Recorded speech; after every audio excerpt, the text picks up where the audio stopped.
नागपूर जिल्ह्यातील कमळेश्वर जवळील Selu toll plaza इथं राष्ट्रीय महामार्ग क्रमांक 547 साठी उपलब्ध करून देण्यात आलेल्या ॲम्ब्युलन्सचा वापर मजूर वाहतुकीसाठी होत असल्याचा धक्कादायक प्रकार समोर आला आहे। धापेवाडा येथील महिला आणि पुरुष मजुरांना दररोज ने-आण करण्यासाठी ही ॲम्ब्युलन्स वापरली जात असल्यानं रुग्णसेवा पूर्णपणे दुर्लक्षित झाली आहे असा आरोप स्थानिक नागरिकांनी केला आहे। सेलू टोल प्लाझावरील मोठी ॲम्ब्युलन्स क्रमांक MH32 AJ 3548 केवळ मजुरांना कामावर आणण्यासाठी आणि घरी सोडण्यासाठी वापरली जाते। त्यामुळे या महामार्गावर अपघात झाल्यास तात्काळ मदत मिळण्यात मोठी अडचण निर्माण होतीये।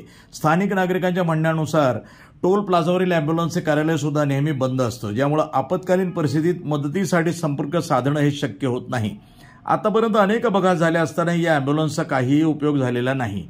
एका बाजूला अपघातग्रस्तांना उपचारासाठी तातडीनं रुग्णालयात नेण्याची गरज असते, तर दुसऱ्या बाजूला ही महत्त्वाची सेवा टोल प्रशासनाकडून अशा प्रकारे वापरली जाते। यामुळे स्थानिकांमध्ये तीव्र संताप व्यक्त होत असून ॲम्ब्युलन्सच्या चालकासह संबंधित अधिकाऱ्यांवर कठोर कारवाई करण्याची मागणी जोर धरत आहे।